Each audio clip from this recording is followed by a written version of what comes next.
Welcome to Anime Out of Context, a comedy review show where a man completely immersed in anime culture torments his co-host, who is only allowed to watch the shows featured here.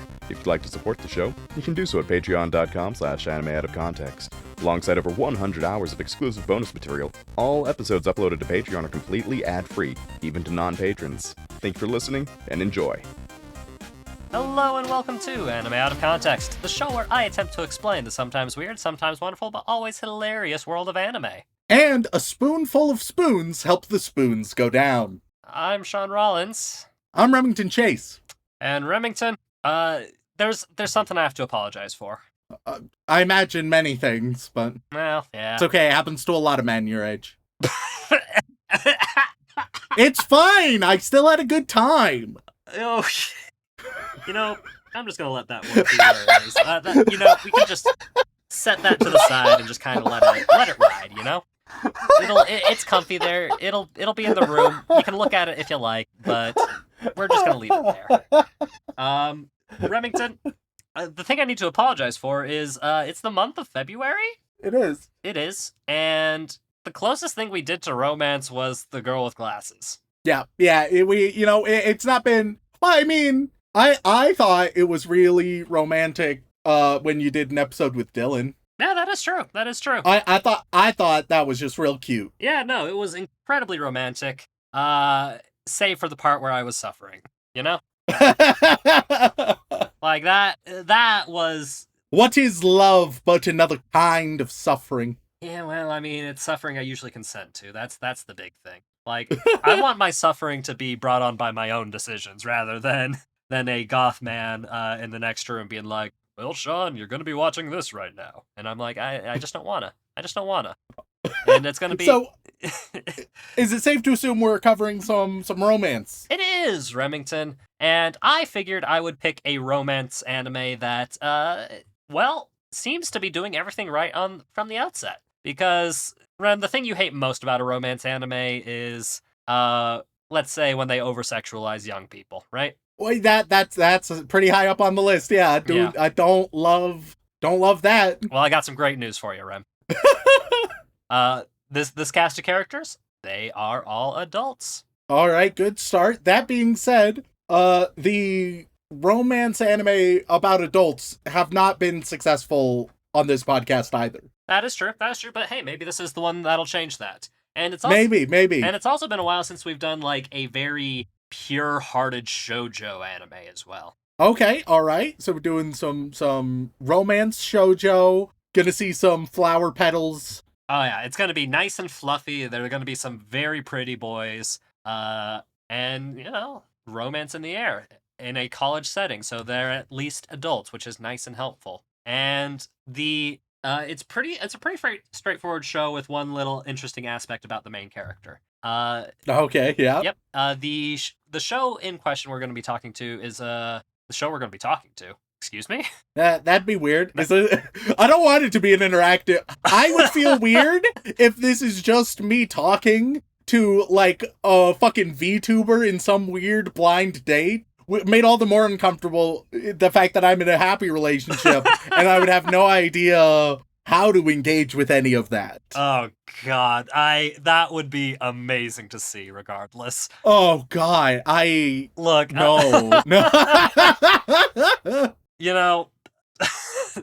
Dating a VTuber may seem like the worst thing you can do. But, everybody deserves a chance at love. And, oh, God, let me tell you, Rem, you don't know much about VTuber news lately, but look, maybe I'll tell you about it in a pre-banter, but there's some shit that's gone down recently that is just juicy. Juicy in all the worst ways. But we're not here to talk about VTuber drama, no. The show we're going to be watching today is simply titled Yubisaki to Renren, or the proper English translation is A Sign of Affection. Okay, pretty standard, nothing crazy there. Yep, and the title itself kind of leads way into the basic premise about it. It's about our main character, Yuki Itose, and she is a young college student, and I'm trying to think, because especially I'm like, all right, it's such a bland name that I feel like there's something to it, right? And then it's just figuring out what. Well, so I'm like, all right, sign. Sign of Affection. It is a romance shoujo about animate street signs. But it plays it, other than the fact that they are sentient signs, they play it completely straight. You know, I'd watch a short series about that. Stop sign, obviously a tsundere, right? I mean, or even a kudere. Yeah. No, definitely. Okay, it has probably tsundere. Yeah, right. Because it's very abrasive at first, but it's only abrasive. It's only doing and that it's like, because it cares about you. Yeah. Right? Because like you got to stop and then make sure it's safe, and then you can proceed. You know, you got to get past that hard shell. Whereas the wishy-washy yield sign, you know, it could go either way because not everybody listens. Dead to end. That They're just asexual. You try going down that path and nothing comes of it. You know? Yep. And you gotta respect their wishes. No U-turns. They want commitment. They want it now. Yes. But unfortunately, no, Rem. It's not that. It is gonna be the second anime that has this aspect to it that we've covered, and I'm curious to see if you'll think this one did it better or not. Because is it another blind girl? No, Remington, not blind. Deaf. Ah, I see.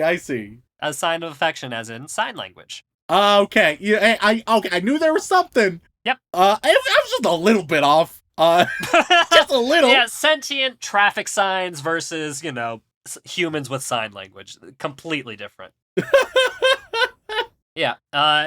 Yuki is hearing impaired, and, you know, she's gone through her whole life as, you know, being deaf. So only not being in a world that is so controlled and run by visuals and sounds. And her world is very different from the ones that everybody around her experiences. And she's, you know, a little shy, a little meek because of it. And one day in her college years, she comes in contact with a fella by the name of Itsuomi Nagi, who is, you know, your tall, handsome Bishonen type fella who is, well, world traveled, knows many different languages, is, you know, very much just a cool college dude who's seen way more of the world than she ever has, and she is kind of enamored by him and wants to see more into his world, and he also is curious about her and wants to kind of see her world as well. So, you know, it's a pretty straightforward little love story about her and her friends, and, you know, the dichotomy of being in a world where sound isn't really a driving force, but is also, you know, a main aspect of it, and seeing how people treat her as well as how she gets by. It's you know, it's a pretty straightforward story. It's a shoujo with a deaf protagonist. Well, I has potential. Obviously, anytime you introduce elements like this, there is more room than I would like for it to go horrendously awry. But I will be confident. You know, it's the month of love and affection, and so I will be receptive to it. All right, let's get a cute, adorable romance that does it well, I believe. Hey, and at the very least, it has adults. It's going to be fluffy, and you know what? Any fun shoujo melodrama that comes of it, hopefully it'll be to your taste. But without further ado, let's go straight into it. Let's go watch some Sign of Affection. Researching topics for the show isn't always as easy as checking reviews, watching the show, and reading a few discussion boards. Sometimes I have to go to some rather unsavory websites, and that's when I have to use my browser's little friend. You know, the little guy with a hat and glasses when you open up incognito mode for a little bit of late night research. That guy has seen some shit.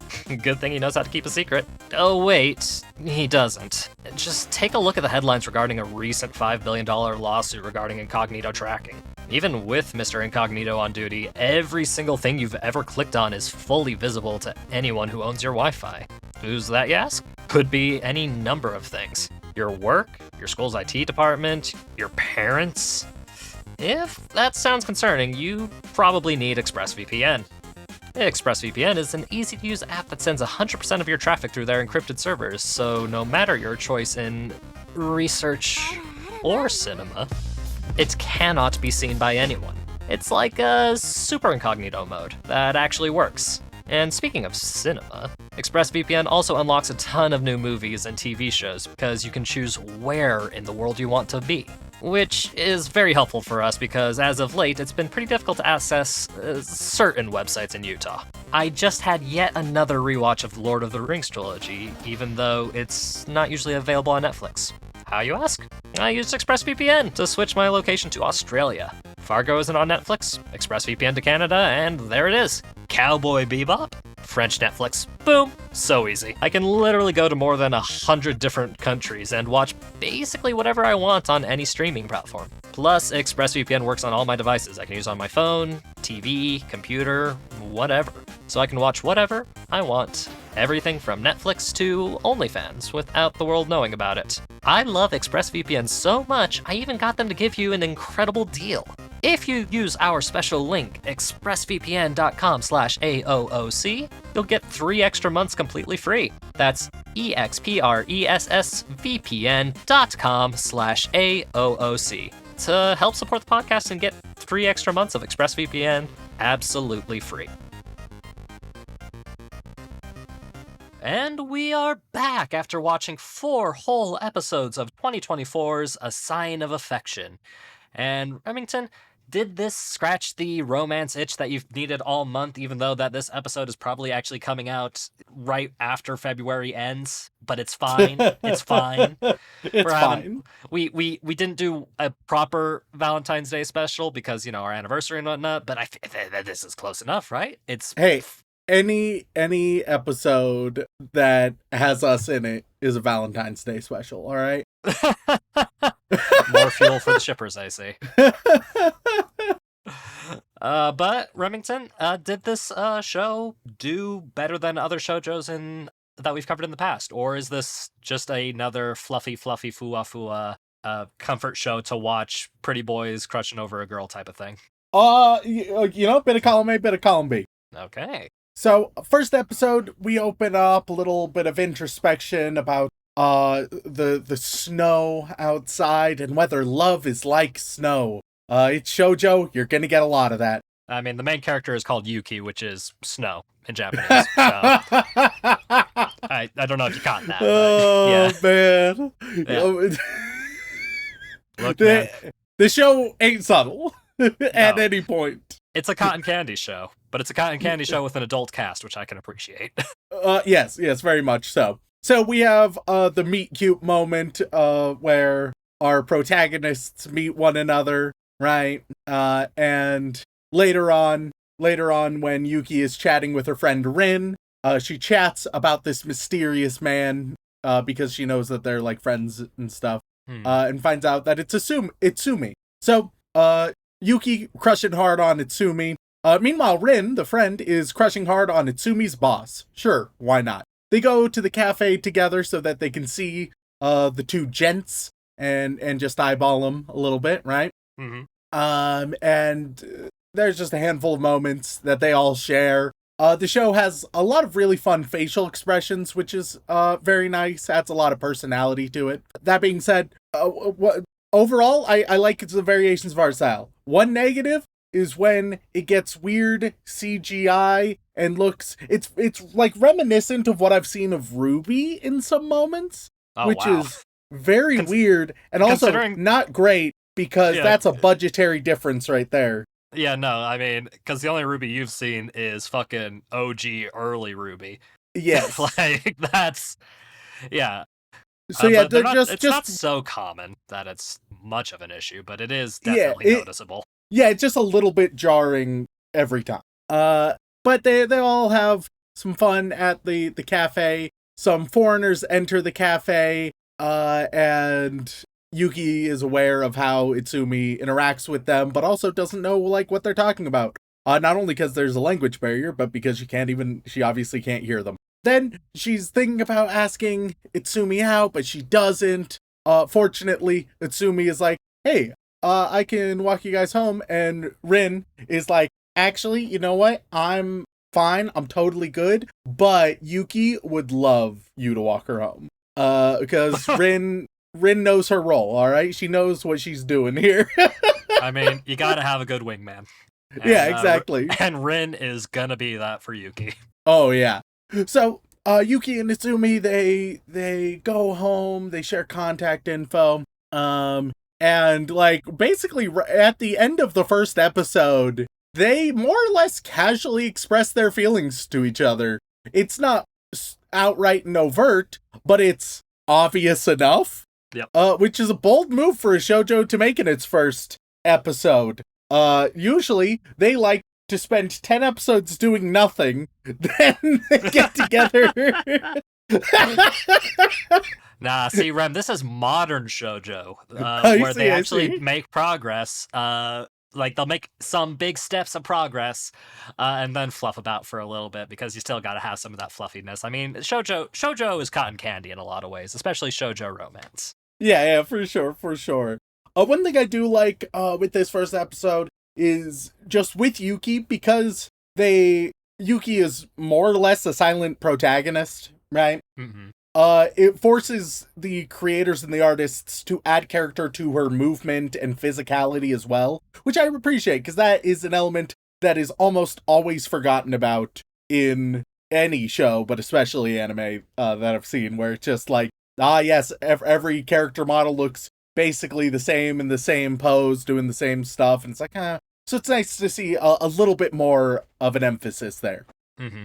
I mean, we do get to hear her inner voice, of course, but you know, it's nice that we can have perspective of what she looks like to others. You know, exactly, yeah, because the premise of the show is we're kind of getting a lot of things from her perspective, and how she experiences things. But as probably the vast majority of people who are watching this are not in her situation, being able to see what she looks like from other outside perspectives is just as important. Yeah. So episode 2. Yuki and Rin get together again. They see Itsumi. They say hello. Itsumi is just flying out to Laos. He's a world traveler, so he's just going to be there for the weekend. How dreamy. How dreamy. And then as this group is just chatting some more, we meet another character, Ushi. Ushi, I think I'm pronouncing that right, but who the fuck knows? I mean, I haven't corrected you on any of your pronunciation so far. I'm just happy that you're actually naming them by name. I know, right? That's a big step for you, Ren. Uji is introduced with this line: "Your childhood friend is looking this way." Bad, dumb. Fuck. Oh no. First of all, this didn't need that. You don't need a bad cliche in there, and you don't need to introduce it with terrible dialogue that's just so on the nose and unnatural.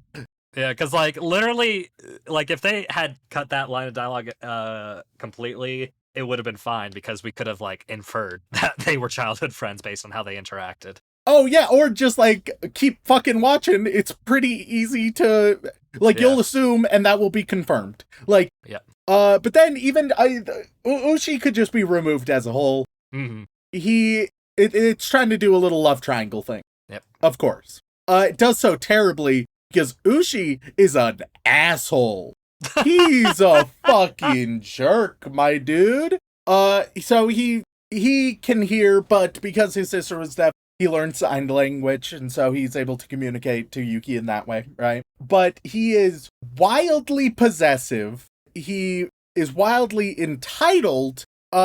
He's just, and also just really creepy and condescending and infantilizing.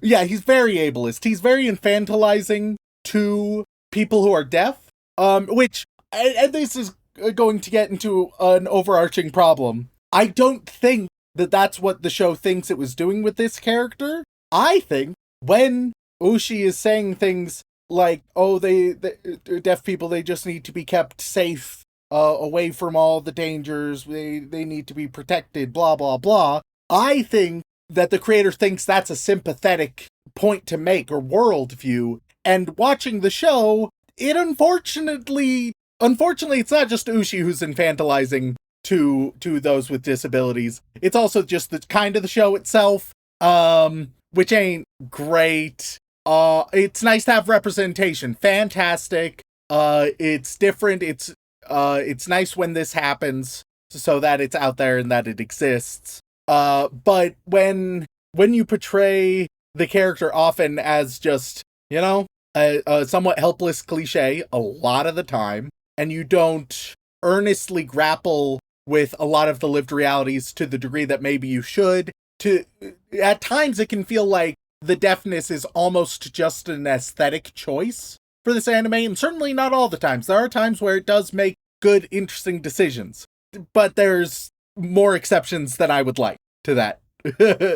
and so I think the show ends up being supportive, having representation, but being a little bit infantilizing and condescending at the same time. Yeah, I don't completely disagree with that. I believe that the original author of this got a lot of information from a deaf friend and things of that nature, but I think it might just be a bad combination of the shoujo tropes mixed with like the subject matter itself, because some of like the big issues are pretty common shoujo tropes as well. But when you pair it with the the nature of being deaf, it kind of amplifies them in a bad way. Exactly. And that's Yeah. one of the things that I think is interesting to note about representation in media as a whole, and being aware of it. Like, hey, it's not a huge deal to just nonchalantly have representation in whatever media, even though it has a bunch of tropes, whatever. In fact, by being more casual with it, you will often overall help normalize it in positive ways. That being said, it is very nice if you can be mindful and aware, because of a lot of existing cliches and tropes, when you introduce an ingredient that is not often seen with those tropes and cliches, such as a disabled main character, then you need to be aware and mindful of the things you usually take for granted, because that may radically change the message you are trying to send. And I think you're spot on. It really is largely just a consequence of throwing it in there, having all the tropes still exist more or less as is. But now it's like, it changes or magnifies some of those less savory elements, in ways that don't seem intentional. But, you know, I would encourage any other creators to be aware of those things. And it doesn't even mean, maybe you can lean in to that, right? You're like, I'm gonna use these tropes, introduce this new ingredient, and it's going to really fuck with those tropes, and I embrace that because it's going to be fascinating. It's when it's a little bit careless, a little bit thoughtless, or just done because it's easy, which it seems like is the case in Sign of Affection, that it just gets a little bit problematic. By no means is that like the death knell of the show. No. But I think that it is at least worth discussing. And who knows, maybe as the show gets deeper and deeper into things and moves past like the initial early growing pains of a new shoujo, maybe it explores these themes in a more complex and nuanced way without heavily relying on the early shoujo tropes. Because I think without having read any of the manga, obviously, and at the time of this recording, I think only 7 episodes total are out. So it still has room to grow and places to be. And as far as I can tell, it seems like a fairly solid show overall. It's just that when you point out these little inconsistencies with the representation and the old school tropes, that it kind of has its issues. And by no means is it like a requirement for any media featuring a representation of a less represented group. By no means does all of that need to explore deep, nuanced themes of their particular category. Not every black character needs to have a bunch of monologues about how their race has affected them up till now. That doesn't fit for every show. That doesn't fit for every story. And once again, casual representation is also very good representation. But awareness is just a nice positive wherever it ends up, you know? Yeah, and I'm just glad that the authors, because it's 2 authors essentially. One did the illustration and one did the writing. They consulted with a sign language specialist, and they wanted to get things as accurate as possible. It's just that the combination. It's the combination. The combination is where it's tricky. Yeah. But I'm willing to put a little faith in it and say that down the line it addresses things a little better. Because yeah, I'll agree with you completely. I can't remember exactly the pronunciation, but based on like the spelling, I think his name is actually Oshi rather than Ushi. Yeah. And I think he is the consummate dickish best childhood friend. And just when you pair that with her being deaf and him being overly protective for the worst reasons, it's not great. But who knows? Maybe there'll actually be some character growth for him as well. It transforms like overbearing but with good intentions to ableist asshole. Yes. That's like, oh, yikes. It's not the Instagram filter you want on your potential secondary protagonist. Or certainly not. Certainly not. Yeah. So Itsumi, he's gonna go off to Laos, and he's like, they're texting each other, and he's like, "Do you want any souvenir?" And she's like, "Sure." And then she straight up sends the squirt emoji. Girl, oh my god. You gotta calm down, all right? I mean, to be fair, you gotta Rem, chill. Have you seen him? Look at him. Holy, woof. And he's world traveled, and he takes an interest in you. Like, come on, like that. Woof. I'm just saying, you can't be like, "Oh, I'm so shy and nervous," and then send emojis like that. All right, you gotta. Whoa, things are really picking up the pace here. Would it shock you to know, Remington, I've never used that emoji? Would it shock you to learn that I constantly use that emoji? Yeah, you constantly send it to me. You're not wrong!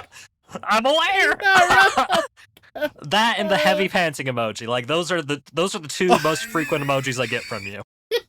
And as someone who doesn't use emojis, I could just be misconstruing some things, Remington, but I don't know. Just like a thumbs up. Yeah, that's exactly what it means, you know? Panting, squirt, squirt, panting, eggplant. That's how you thumbs up in this day and age, right? It's how I do. Oh, fuck. Eyes emoji. Yep. So, we get some more stuff about childhood best friend. Do not give a shit. I cannot muster up the will to care. One interesting thing, so Yuki, she has bright pink hair, right? Yep. You know, anime. But then in the flashback, we see that she had brown hair. I was like, holy shit! So it's actually like, her hair is actually pink. She dyed her hair. Oh yeah. My god! That shouldn't be as wild of a thing, but it was wild. As well as the fact that they just didn't make a huge deal out of it. They were like, yeah, the audience will figure that out. And we did. And it's like, look, these aren't huge steps. These are not... No. This shouldn't be as big of a deal as it is. But... Look, you and I have been on the record multiple times saying that we love and adore straightforward, subtle storytelling. Yeah. And anytime we get a little taste of it, it just gives us more hope for the show we're currently watching. Yeah, exactly. Yeah, and I love that fact. But it does also mean that Itsuomi is definitely just a silver-haired young man, which is, interesting to think about. Not gonna complain about that. Yeah. So, episode 3, Yuki makes a little sign language guide for her boy, but she is getting confused. It's not easy to make, but she does, and it's like insanely well put together. I'll be honest, it had to have taken dozens of hours. Oh, yeah. Probably just look at an online guide, but it's very thoughtful. Especially because she gives it to him, and he's like, I probably won't use it though, because I'd probably prefer just for you to teach me. And it's like, oh fuck. But Rem, it's so cute. It is cute. And especially when they compare hand sizes, it's super ooh. It's getting that little fluffy shoujo vibes to it. And I adore it. So episode 3, unfortunately, it just wants to establish the love web even further. I hear you thinking, Remington, it's supposed to be a love triangle. You have the 3 characters, one who absolutely sucks, but that's not a web. Well, you see, there's a foreign woman named Emma who's super into Itsumi, and he's less interested in her, but it's just how it goes. And so that's another ingredient, I guess. Why? I don't think this side of things, I don't think this show is doing drama very well at all, right? which is why it's crazy to me that it's trying to dabble so much in that domain. The slice of life romance side of things, I think it's doing pretty good. It's personable. Yuki is a likable protagonist, lots of fun moments, silly facial expressions, somebody you can root for, right? Friendship with Rin, very strong. The romance, pretty simple, but not too shabby. But everything beyond that kinda sucks. And I'm like, I feel like they should have just scrapped all of that. Genuinely make it a fun slice of life about two friendly couples. Because Rin, the cafe owner, Itsumi, Yuki, they're all fun. They have a good dynamic together. That's enough. All the other bullshit, not good. Maybe it'll get better. You never know. I guess, but thus far it has been very consistently the worst part of the show. I mean, I'm not going to disagree. I just want to see the cute interactions and the decent representation when it is decent. Yeah. Episode 4, we have some more moments with all of the characters that we care about, right?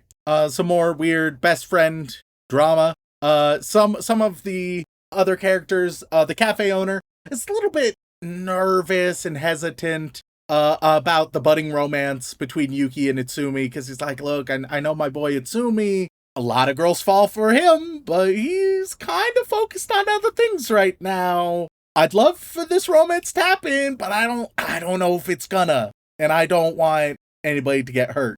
Which is a nice human perspective. Love it. Fantastic. They go he just doesn't see that his boy is also falling for her. Yeah. Well, and I do like that up till now, we've gotten indications, but nothing 100% that Itsumi is into Yuki. It's like, oh yeah, that all makes sense, but then you're like, well, but it could just be that he's like, that's kind of his personality, and so he's a bit of a, there's a bit of a barrier to understanding him emotionally, which works because that's also what Yuki is trying to do, right?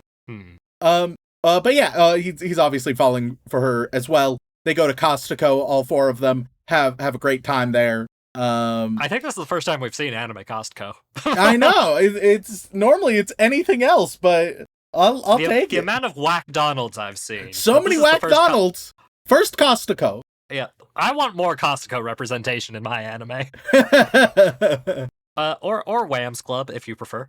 But yeah, this episode 3, it's a lot of what's wrong with this show. Episode 4, a lot of what's right. We still get Oshi around early on in this episode, and it's a drag. But after that, when it's just the four of them hanging out together, love it. Yeah.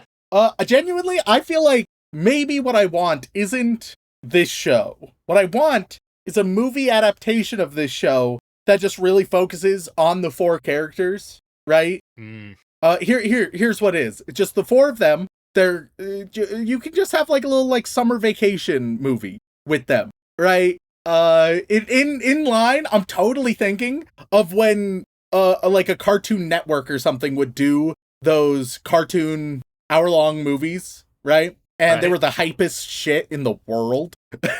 You'd be, all right, so kids, all right, listen up, Gen Z. So before we had all these streaming services, we had cable. Not just Gen Z, we got also Gen Alphas as well. And Gen Alpha too, goddamn. So, and it would be like, hey, here's this hype-ass movie of your favorite show, where all of these characters, and it would be like better animation, higher budget, different like angles, the characters would wear different costumes, and you'd be like, holy shit. Yeah, it was a big deal. The one that always came to mind for me that I was always excited to see was oh god, what was it? Channel Chasers, Fairly Odd Parents. You remember that one? Yeah. Iconic. Yeah. Or less iconic, but for whatever reason they made 3 of them. The Jimmy Timmy Power Hour. Do you remember that? Yeah, you say less iconic, I say more iconic, sir.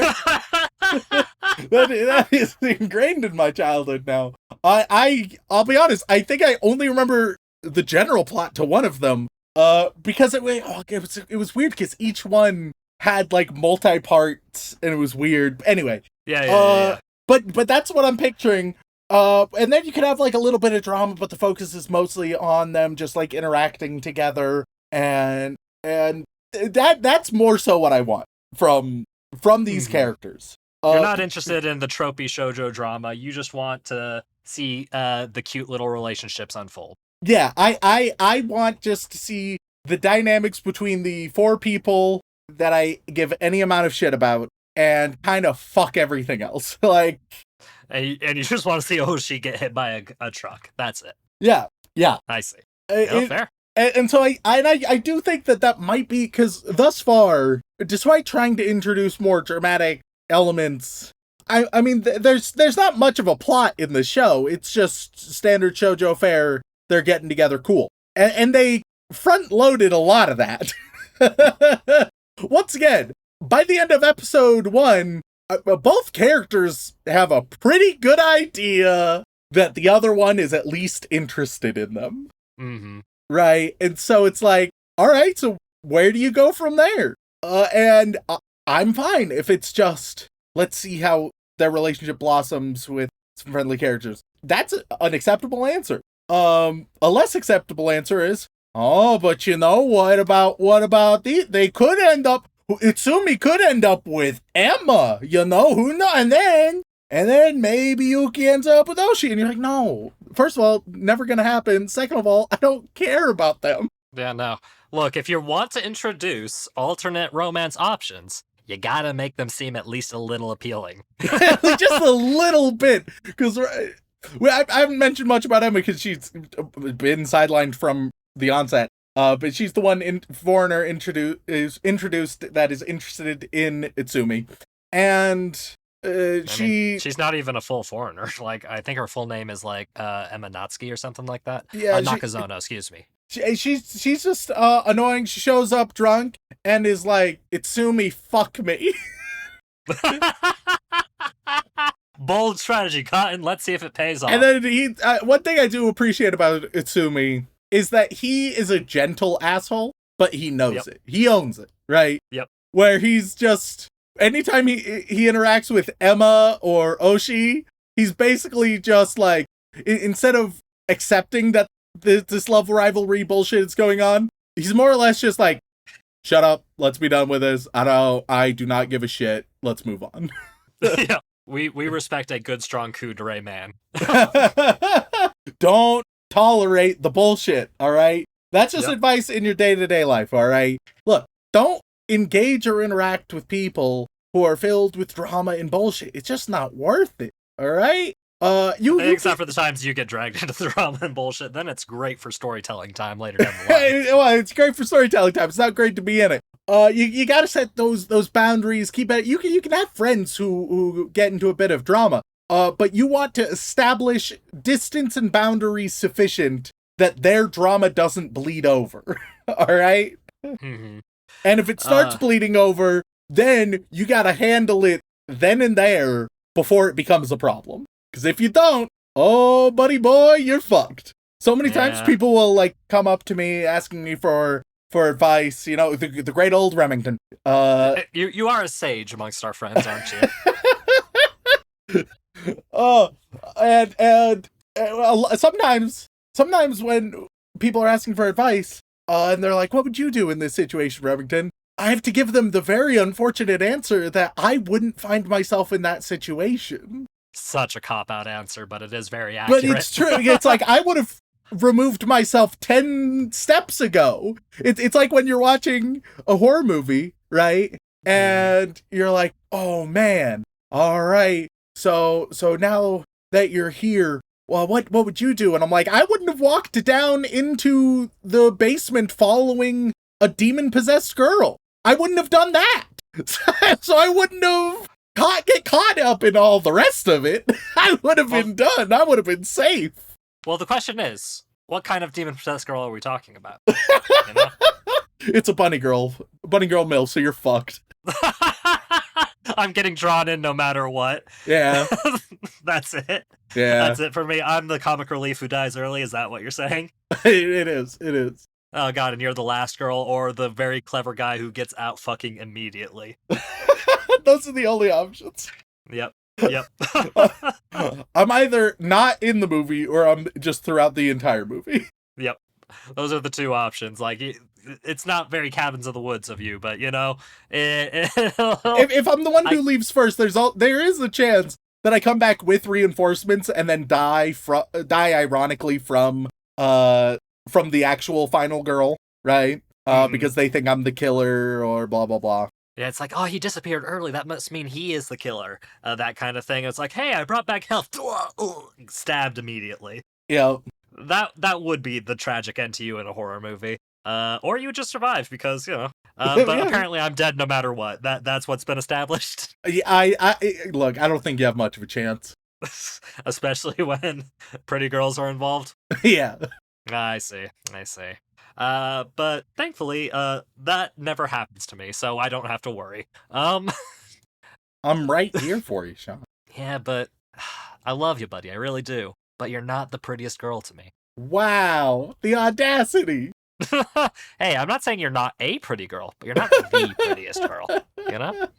It's just not my go-to pretty girl type, you know? Sure. But yeah, Sign of Affection overall. Does a lot of nice little things pretty well, but you just want to get rid of the tropey love triangle bullshit. Yeah, I think it's adherence to tropes. It's some weirdness that's still on balance positive, but some weirdness with how they do the representation and any of the dramatic elements. All of those things bring it down. I still think that, like, for shoujo, is it doing anything insanely innovative? Not really. The representation is probably the most interesting thing about it. And the rest is all pretty good. It is, if you're into shoujo, here you go. Eat up.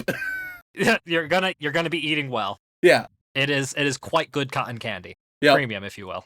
Well, yeah. And I think that's about as fair as a review as I was expecting, honestly. Because it is probably one of the better romances of this season. Whether or not it's the best, I couldn't tell you. I'd rather wait to finish all of them. But of the ones I've watched so far, that isn't a second season. Look, man, it's better than an anime that's simply titled Hokkaido Gals Are Super Adorable. Like, I'm gonna pick this one over that one. Yeah. just at first glance, you know? Because don't get me wrong, I like Hokkaido and wouldn't mind visiting there one day. In the summer, probably, because in the winter it's cold as fuck. But look, I'm a little bit more interested in a little bit more nuance in my romantic anime. But yeah, so I guess, do you have any guesses on what the MAL score is, Remington? I'm gonna say that the MAL score, I think it's gonna be pretty favorable. Mm-hmm. Let's see. I'm slightly less calibrated for shoujo than I am shonen, but I'm gonna say either high 7s, low 8s. So it's around. I think it's gonna be around there. I'm gonna say 7.96. No, 7.94. Well, Remington, with about 22,000 ratings, it is a new currently airing show. It's only going to have 12 episodes, so who knows where it'll end up by the end. Yeah. But it only has 22,000 ratings. New shows always fuck with my calibration hard. Oh, I know. That's why it's fun to do them, because it's interesting to see how you react to them. Plus, topical shows are good for the clicks. Yeah. But Yubisaki to Renren, or A Sign of Affection, is sitting nice and pretty at 8.30, actually. Oh, wow. Generally speaking, people who went into this seeing that it was a big fluffy shoujo with a interesting premise were all in basically from the start. And any of the complaints that you listed are pretty much the common complaints. Yeah. More people are pleased with the representation than weirded out or disappointed by it. The love triangle stuff isn't everybody's favorites, but everybody seems to really enjoy the interactions of our main girl and main guy, as well as her best friend. It just seems to be an overall very fluffy, fun, positive experience for everybody. And like, if you enjoy any shoujo, you're probably gonna enjoy this one. Yeah. Whether or not you keep enjoying it by the end of it, I could not tell you. But it's shoujo. Yep. Got flowers and everything. It does. It's very pink. And the protagonist is pink. Not natural pink, though. So, you know, that if that deters you, I'd understand. But with that in mind, Remington, I guess the final question I need to ask is, any chance you'd be interested in watching more of A Sign of Affection? Dude, sure. Yeah, I'll watch the rest of the season and let you know if it's worth watching more of, or if It it's depends more how, yeah, it depends how much Oshi there is. Yeah, if there's more, then maybe not. But if there's less, then who knows? Or if he has like significant character development. If he has an episode that's all about him, then no. You just don't want an episode all about this guy. Yeah, no, fuck that. Completely understandable. All right, so with that in mind, thank you all so much for tuning in. If you enjoy us talking about romance after February has officially ended, then please head on over to wherever you get your podcasts and leave us a review, whether that be Apple Podcasts, Podbean, Spotify, or wherever. They mean the world to us, and we do read every single one. And if that is not enough for you, you can head on over to twitch.tv/animeoutofcontext, where myself, Dylan, and Remington occasionally play video games very poorly. And if that is still not enough for you, you can head on over to patreon.com/animeoutofcontext, where you gain access to all kinds of lovely bonus material, including having the opportunity to be thanked live on the podcast. So, Rem, who are we thanking this week? All right, I do want to know. There was an issue in episode 299, and so Okay. These are going to be the readings for both episode 299 and 300. What this means is, there might be some weirdness going on. There'll be a little bit of repetition from week to week, but it also means that, hey, you guys get a little sneak peek of what episode of what episode 300 is if you're listening on episode 299. So that's kind of cool. That's kind of neat. You might be hyped if you can piece it together, which you almost certainly will be able to. So moving on, as always, we would like to send our regards to all of our bland bitch protagonists as well as our magical girls, who we really appreciate. But moving on, we get to our yandere waifus, who are sending their tendrils so far down our throats, and if we remove them, then we die. Oh, dear. And on that list, we have, my name is First Now Bitch, oops, sorry, I was just overly excited, you're not a bitch, please don't hurt me. Zombie Stomp, Xanax, Yandere Neko, Waishon, When You Wish Upon a Haruhi, well, stuff my ass and call me Cork Borkner. Week 5 of asking for a DBZ review, finally, Sean. Walk me gently, waiting for Rem's OnlyFans, uwu, or I'll find you, uwu. Utah number 1, Unhinged Prex, Totally God's Angel. Titan CNH, this show is a ploy to get Joe Biden reelected. You figured us out. We were hired on. We mentioned Sophie's Choices earlier. We were hired on by the Biden administration. We're just fed shills this whole time. Some might wonder. We're trying to get some might wonder how is this accomplishing those goals? Great question. So next we have the Susanator, the pocket big hole you need in your pocket. The Danish Viking will conquer the world with Roronoa Zoro as my navigator. That guy who doesn't drink too much, it's not an addiction, I can quit whenever I want. Thanks for inviting me over, Sean, but can I please leave your Documakara fort now? Turban, Tails Williams, Super Zoo, Stacy's mom, someone asked me to name a greater philosophy than Nietzsche, I can't. Snaky Pie, Shrek is love, Shrek is life. Shoujo Addict, who doesn't need help, just more manga to read and anime to watch. Sean wants to give Spoon Man a thank you, Yang. I don't know about that. I don't know about that. Great mix of two memes. Great blend. Two memes. Phenomenally done. Two memes forced by you. Hey, I can't help it if I'm a meme machine, all right? I generate them so easily. The things I say, they resonate with the people, all right? That's why I'm the voice of the people, because what I say resonates. Such as Spoon Man and thanking you. Christ. Sean, the Sean block is the best part of the Patreon reads. Sean wants to taste Elf Mommy's delicious dungeon. Sean, the nacho dip was ruined because of you. Someone could have had a nut allergy. Oh, God. Sean saying area in general on 2x speed sounds like Aryan general. Sean ruined my happy sugar life when I just really loved the Spoon Man. Sean puts the bar in Cappy the Spoon Man comes. Sean the Roly-Poly Rollins. Sean, happy 300 episodes. Sean adding to the Sean block. Sean, I need more sensual. Sean, close to the mic. Sean had a lass that could go all night, but he got out of breath when he had to blow her up. Sean can do these nuts. Shadow, Cryptid MILF, Seraphim, the Shark Plushie. Sequoia to Kai, that's what she said. Say hi to that guy's girlfriend, think it's Haley. Ross Palmer, Rico the Don Hero, Randon Williams, Remington is right. Rem uses the trumps of liberation to free all weeps from bad anime. Rem said April Fools 2 had a musical episode, so here's $10. Rem rum rim rum rim rim rum rum rim rum rum rim rum rim ram rim rum rim ram rum rim. Are you okay? How was the name, dude? It sounded like you were having a stroke. Rem doesn't completely hit my favorite shows. Rem and Ram are best waifus, and I will murder all who disagree. Pro tips out of context: the moneyed and powerful are only powerful because we agree to their paradigm. We can stop at any time. Professor Fox, Paco Musico, no waifu, no laifu, 907. Nick, nice late stage Dukes makes mango do. Necrodancer 1415. My new manga is about the search for a fabled hidden stash of yellow soap. It's called Golden Kamei, says Misuka. Makeka7 Hierto, Murbacorn Fire, making Patreon accounts until Sean shows Rem Healer Girl 14. Oh no. 14? No, there are not 14. They are gaslighting us. They have to be. They are gaslighting us. Oh. They would not give us that much money for one anime. They shouldn't. Make fake mile count so I can rate Force Fairy 5 10 out of 10. Macaroni Uchisa, Link Jokerl, Kylo, King Richrock, Cassidy, Just Watch SAO, Alice Underworld Part 2, Episode 1, Yikes, do. Jergidius, Joshua D, Jax, Jamhands, imagine a sequel to E.T., that's a horror comedy. Icon Scout, I'm technically committing a felony to listen to y'all at work. I was hoping Rem would dislike even more than he did and validate my opinion. I'm Remington Chase, and once again reminding you that Sean thinks you should fuck your sister.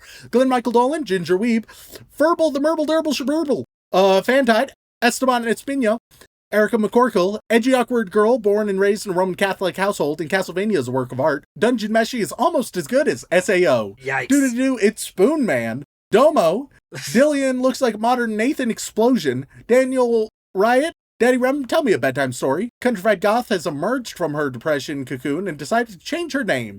Chungus Wungus Dungus, Chris Thorstad, Cheese Monkey, Celestial Fox, Cat Girls are best girls, so give them cute little paws. Brockhart for Jew Dudes running away from the Monty Python Rabbit. Bling Spoon Man, Bling Spoon Spoon Man, Bling Spoon Spoon Capybara. Bert Bartholomew Flem, Bento Kato, a bi girl seeking tickets to Yamfest. Been a while since I've changed my name on here, but I've got a third 4.0. I can't believe it. I'm also changing my major from funeral. Angel for a good cause, and every day that Raven comes to visit. Amazing Muffin, AJ Tunnels, Aisha Gudgy, Adele Girl, Dot. Now we move on to the Boy Wizard tier, where everybody will be given a random color combined with an archetype, kind of like tarot. So, you know, it works.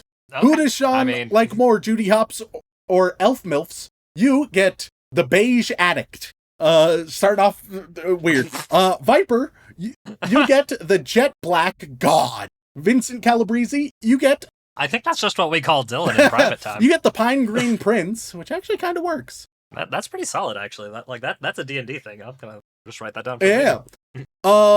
That Mouse Girl, you get the Olive Green Advocate. Thank you, the podcast, it helps my mental health. You get the Copper Brown Gossip. Silent Secondary, you're going to get the Crimson Provocateur. You know? Valid. Yeah. Sean hopped off board in search of all those One Piece MILFs. You're going to get Sand Yellow Angel. Ryan and Melena are eagerly awaiting for the 300th episode. You get the Ruby Red Prostitute Guardian of Faith. Oh, Roxanne, what are you doing? You don't have to put on that red light. Roscop, you get the Brown Green. Not a pretty color. Brown Green Goddess. Well, at least you're a goddess. I suppose so. You know, little things. Remington Chase's laugh is my favorite sound. Thank you. Some positive affirmation about it for once. No. You get the Slate Gray Alchemist. I'd watch that. Yeah. Poopy Butthole, you are gonna get the Midnight Blue Queen. Nightshade Blade wants to gush over magical girls. You're going to get the Fuchsia Artist. Monogatari has everything you guys said you like in an anime. This week they do some things a very different way. You're going to get the Snowy Wounded Healer. Mike, you're going to get the Spring Green Rebel. It sounds like a wrestler. Miguel Deleon, you get the Papaya Whip Olympian. Making new Patreon accounts until Sean shows Rem Healer Girl 03. Oh, fuck. So they're on multiple tiers. There's... Oh, no. What are they doing? Yeah, okay. All right. They're definitely... Oh, my God. All right. 03, 04, 02, and 01. You're going to get Violet, Maroon, Plum, and Dark Orchid hedonists. So you get 4 different hedonists of different colors. That's actually our podcast's fan name. They're all the hedonists. Yeah. Yeah, because you have to be one to listen to us. Latinos had a time skip until next anime, so filler coming soon. You get the Lawn Green Saboteur. Kugor, you are going to... That's just the neighbor who hates how perfect his neighbor's lawn Yeah. is. Kugor, you get the Yellow Beggar. I finally remembered to change this. Now what to make it? Spicitis. You're gonna get the Cadet Blue Heroine. Drew, you said my name thrice, so you doomed. You get the Coral Samaritan.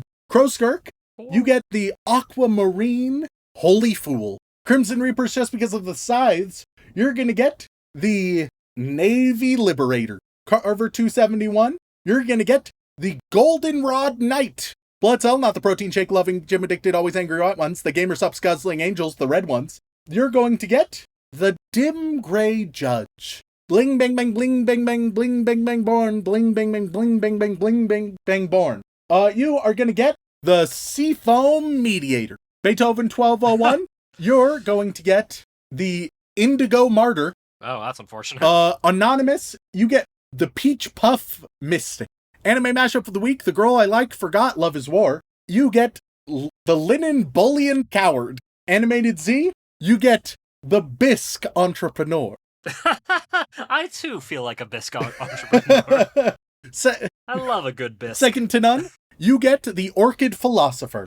Now we move on to the inappropriate Joey Wheeler tier, where Sean, as Joey Wheeler, will tell you the name of your power, and I will tell you what it does. And you have to follow a different naming convention than I did, of course. I mean, that's pretty easy. All right, cool. We start with we start with Sean awoke my slumbering womanhood with his double tall loin latte. Starbuck, I cried. Dear God. Okay. All right. So I'm giving you the name and you're describing the power? Yeah. All right. You're going to get it's called Funk Wave. You can simultaneously control the ocean and also make it some dope ass colors. Next we got Rowdy-O. You get Muse. Your thing is you can control the emotions of those around you. Next we got Fisher's Fritz, Fished, Frish, Fish, Frish, Fish, Fished, Fisher's Fritz. Smashing Pumpkins. Your thing is that you are just the pumpkin from Yu-Gi-Oh. That's it. That's the whole. That's what you are. That's just you. You're big zombie pumpkin. That's who you are. Congratulations. Next we got my dear old mom. Your mom is gonna get Fallout Boy. You have the power to nuke any country you want, but only once. Don't worry, once will be enough, because after that, probably everywhere it's getting nuked. Finally, we got Blue Baron 15. You're going to get 30 seconds to Mars. Your thing is that you have super speed and you can fly, but you can't like stop yourself actively when flying. So good luck. You either need to slow down naturally with air resistance or unnaturally with impact. Well, if you think about it, impact is pretty natural. Thank you for tuning in. It's just what happens after the impact that you're not so thrilled about. If you want to reach out, whether it's for a comment, question, feedback, or recommendation, you can tweet us at AnimeConPod on Twitter or send an email over onto animeoutofcontext@gmail.com. Once again, guys, thank you all so much for tuning in. We love and appreciate you very, very much. And as always, don't fuck your sister. Do do do do do do do do.